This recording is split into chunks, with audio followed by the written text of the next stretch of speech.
The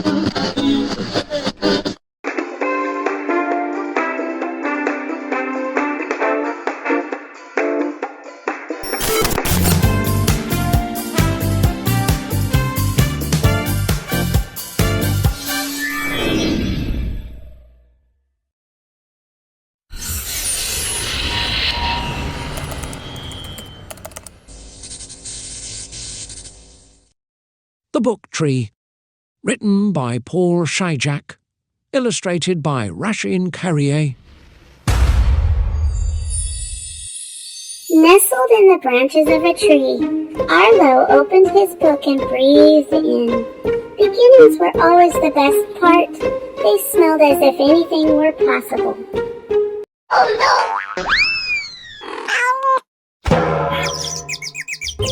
I'm sorry, Mayor. I got lost in my book, and it slipped. Preposterous! Books are dangerous. I don't trust them. They act like seeds, which grow into ideas, and ideas turn into questions. I will tell you what you need to know. First, the mayor gathered every book in the library, and then every book in the whole town. Then he tore them up until all that was left was a single page that floated away in a passing breeze.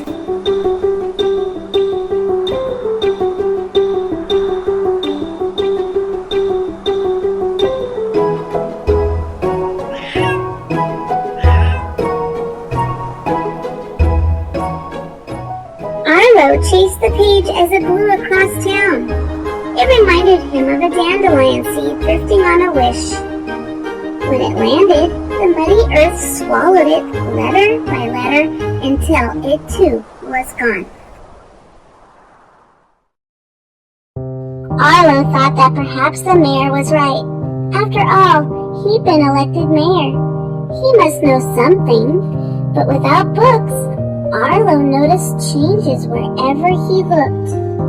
At school, teachers had nothing to read, so story time became nap time. Without cookbooks, restaurants served only dry cereal. No one went to the theater, since actors had nothing to act out. And in the place Arlo loved most, all the shelves were empty. Arlo sat where the last page was buried. He missed the crack and creak of a book's spine the first time you open it. He longed for the smell and the crisp texture of the book's pages, but most of all, he missed getting lost in an epic adventure. Sadly, Arlo scratched 2 words into the dirt. Endings were the worst part of any book. But as he stared at the words, they grew into an idea. Arlo sat with pencil and paper and let his ideas flow.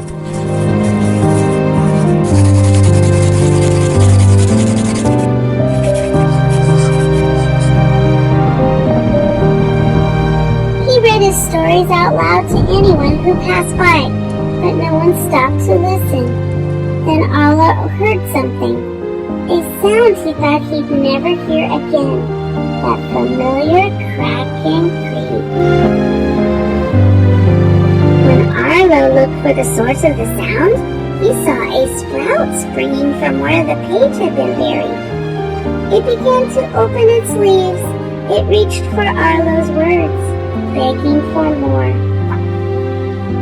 Every story Arlo wrote and read aloud, the sprout grew. Arlo wrote a story about a giant, and the tree grew tall, stretching for the clouds.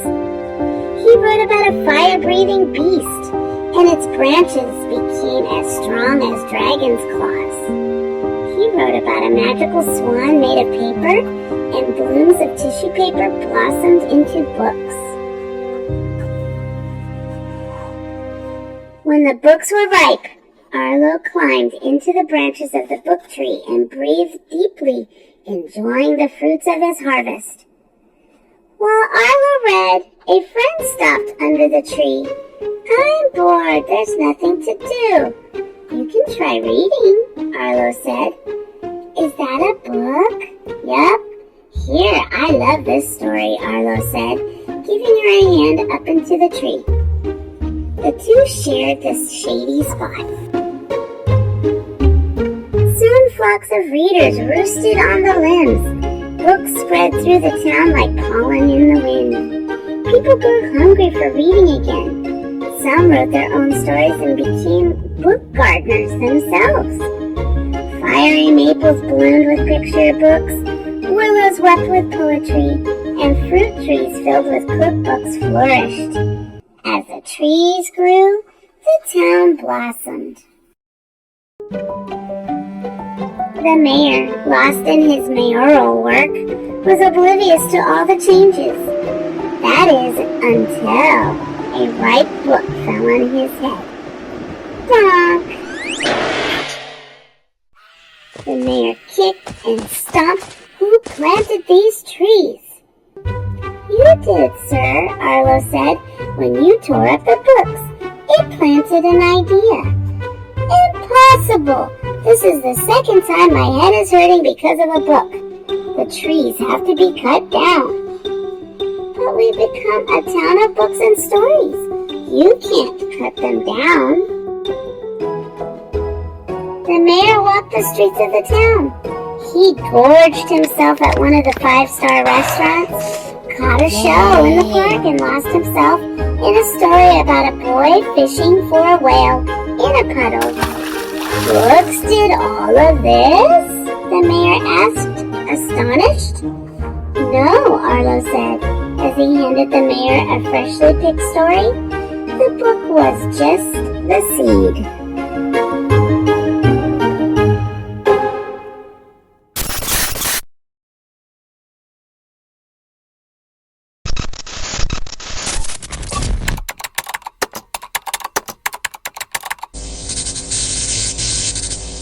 The Colour Monster, a story about emotions, by Anna Lanus.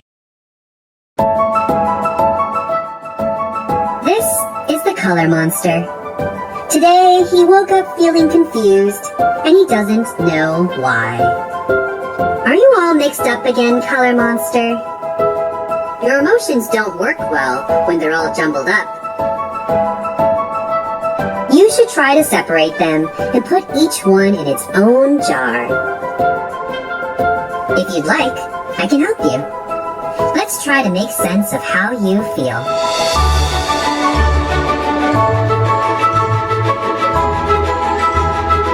This is happiness. It shines yellow like the sun and twinkles like the stars. When you're happy, you laugh and jump and dance and play. You want to share your happiness with everyone.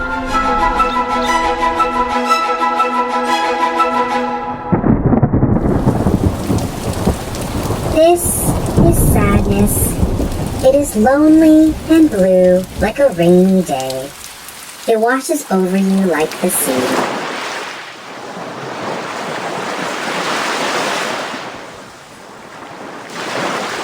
When you're sad, you hide and want to be alone. You don't want to do anything, except maybe cry. It's okay to cry, Colour Monster.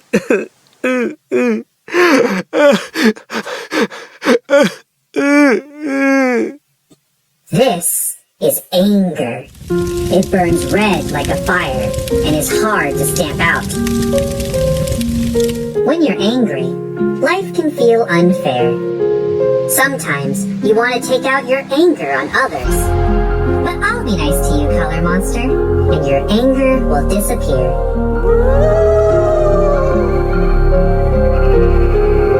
This is fear. It hides and runs away like a mouse in the night. When you're afraid, you feel tiny.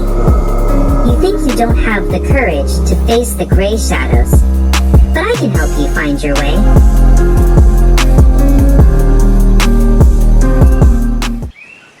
This is calm.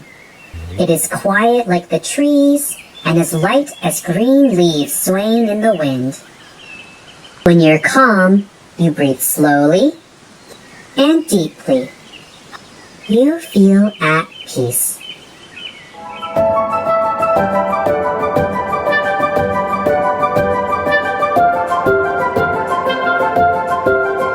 Now you can rest, Color Monster.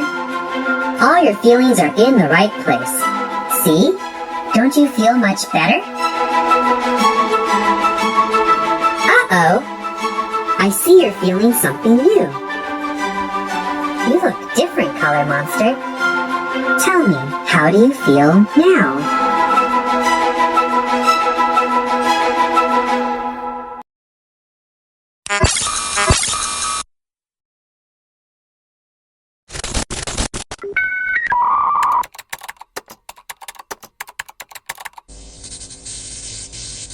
The Singing Rock, written by Nathaniel Laschenmeyer, art by Samini Blocker.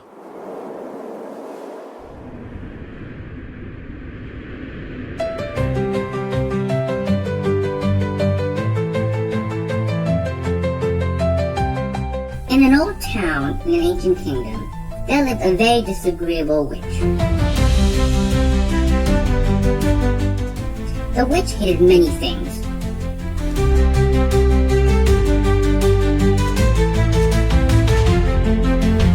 But more than anything, she hated music. Anytime the witch heard something playing the lyre, or singing a song, or even whistling a tune, she would turn them into a farm animal. The people who lived in the town did their best to avoid making music, but every once in a while, someone would forget. Sharing a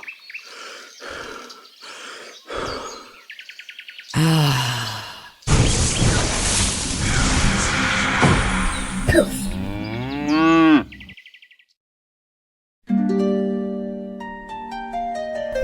One day, news of the town reached a traveling minstrel whose heart's desire was to make the world a better place through song. Blink, blink.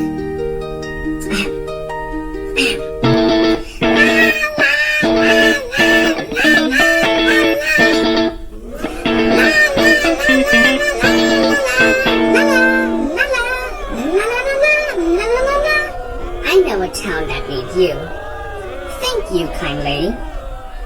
The minstrel set out at once. After crossing countless hills and dales, he finally arrived in a town without music.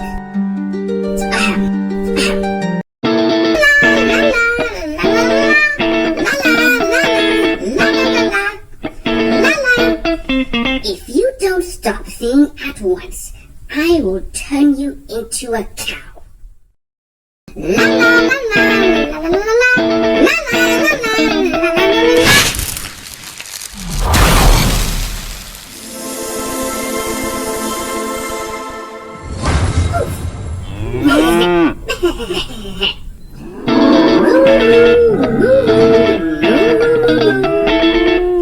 If you don't stop singing at once, I will turn you into a horse. Moo moo moo moo moo.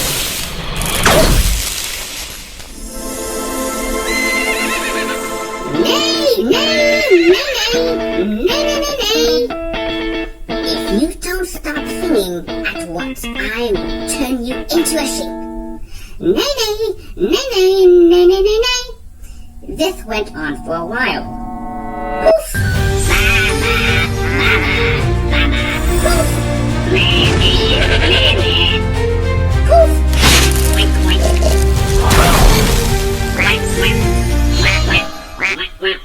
Until the witch wagged a warty finger at the duck and then stopped. The witch realized that turning the minstrel into farm animals wasn't working. She needed to pick something that couldn't possibly sing.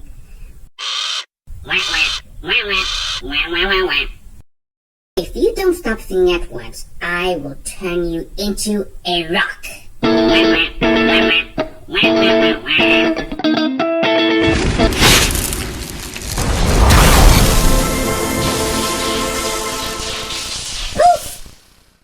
The witch was sure that she had finally succeeded in silencing the minstrel.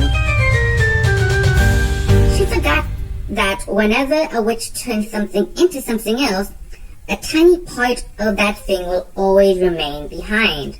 Unfortunately for the witch, the part of the minstrel that remained in the rock was the singing part. La, la, la, la, la, la, la, la. Ah! A singing rock was more than the witch could stand. She let out a shriek and ran away. Word spread quickly throughout the kingdom about the amazing singing rock. Every day, new visitors arrived to hear its song.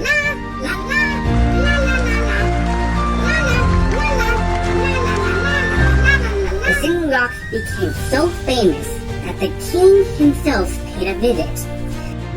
Surely ours is the most musical kingdom in the world. In no other place on earth do the very rocks themselves burst forth in song. The minstrel was even happier as a rock than he had been as a person. Before, people would cover their ears whenever he started to sing. Now strangers traveled from all over the world just to sing along with him.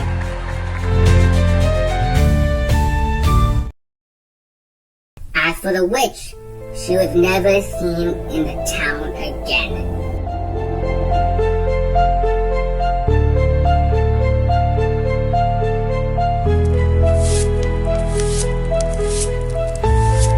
La la la la la la la la.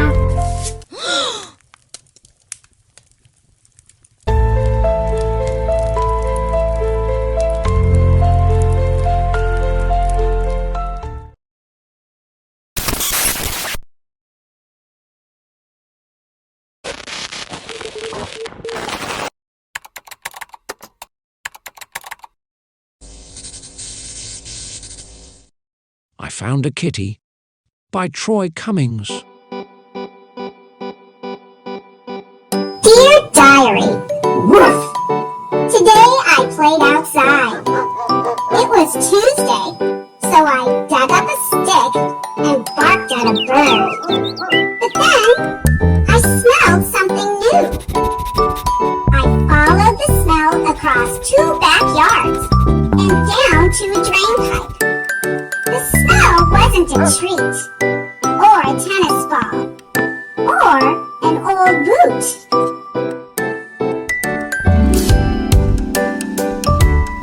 It was a friend. He needed a home, so I got to work.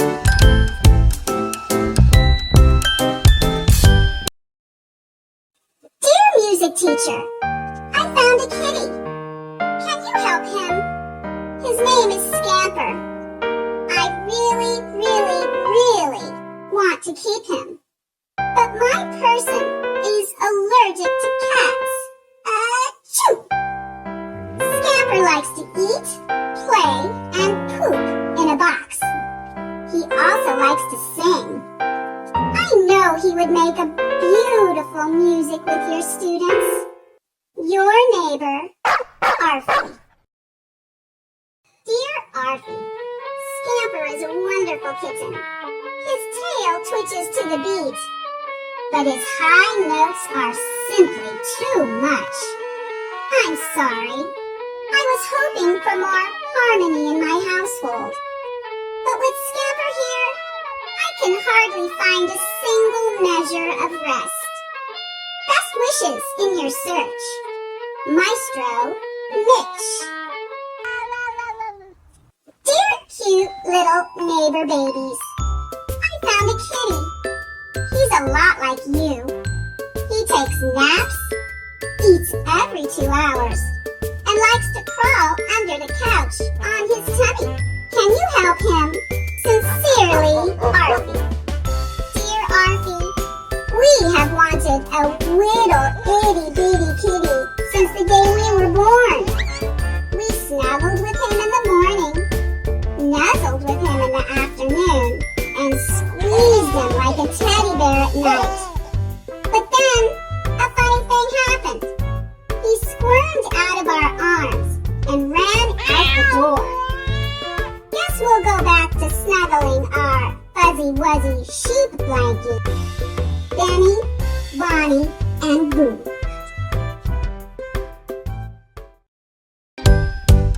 Dear nice mechanic, can you help my kitty? I saw a mouse at your garage one time, and we all know cats are great at chasing mice. I'll bet Scamper will pounce on the chance to help you out. Your pal, Arthie. Arthie, you're right.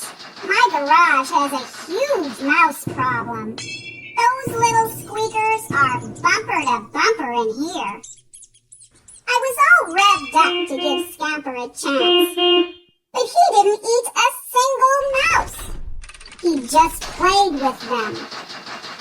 Sorry to throw a wrench in your plans, but I need a mouser who's willing to sink his teeth into his work. Emily Lovenut, mechanic. To the people in the fancy building with the red carpet out front, can you help my kitty?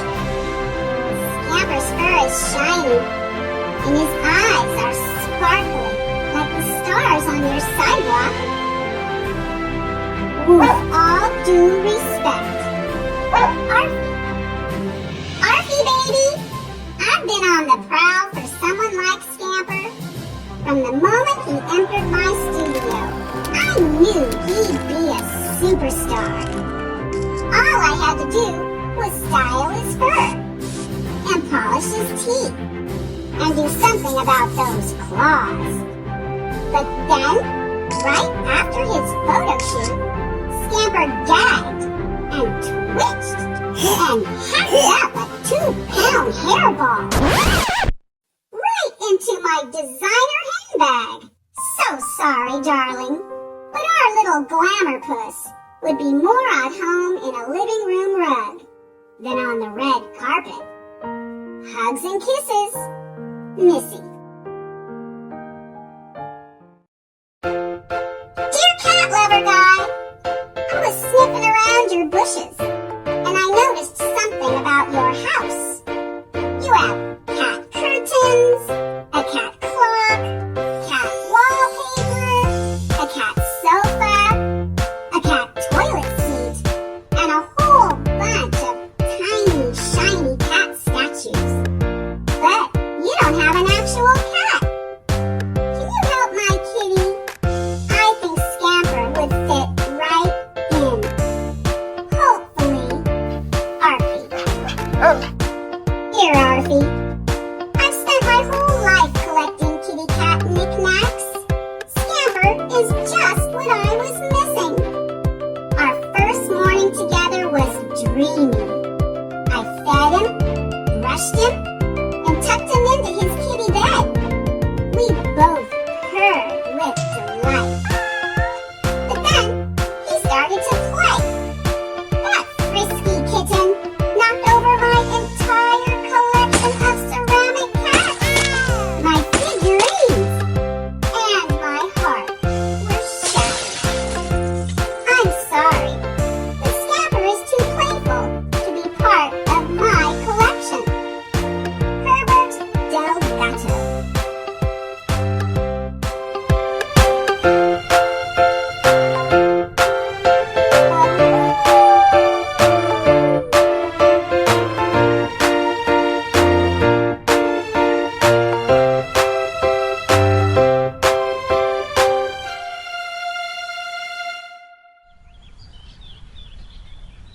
Arthie, don't be sad.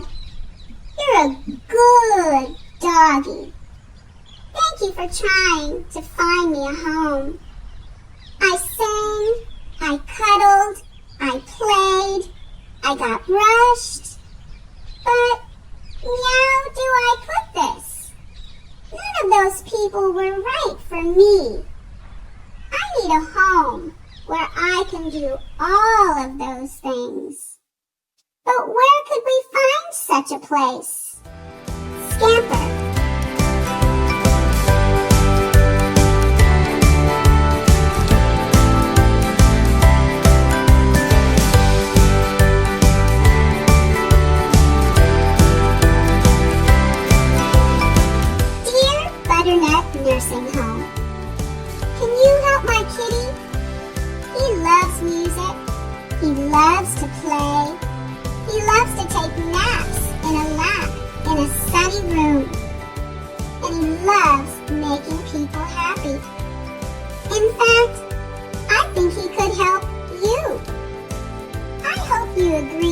your home would be perfect for him.